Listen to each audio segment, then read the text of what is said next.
I am the tofu golem. Please enjoy the video. You begin by isolating the case. Remove the strap or mask adjacent parts so you only touch titanium. You clean the surface with mild soap and a soft brush, then dry thoroughly because grit will gouge. Once done, inspect the scratches and pick an abrasive, 1000 grit for deep marks, 2000-3000 for light scuffs. Make sure to use microfiber to avoid cross-contamination. You'll polish in controlled passes, so prepare your rouge or polish, and a handheld buffing pad before you proceed.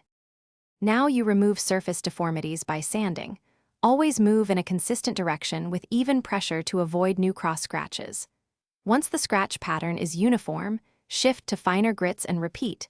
This reduces visible lines and prepares the metal for polish.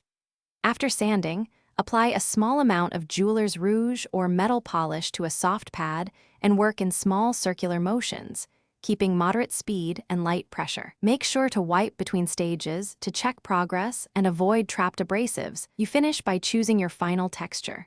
For satin finishes, follow the grain with a microfiber buff.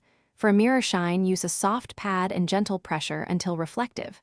Once satisfied, clean residues, reinstall the strap and check seals. If your watch is water resistant, consider a pressure test. If a deep gouge persists, do not oversand. Repeat the progressive grit sequence or seek professional help to avoid thinning lugs. If polishing causes unevenness, stop and reassess under strong light before continuing. Thanks for watching. Consider subscribing if we helped you today.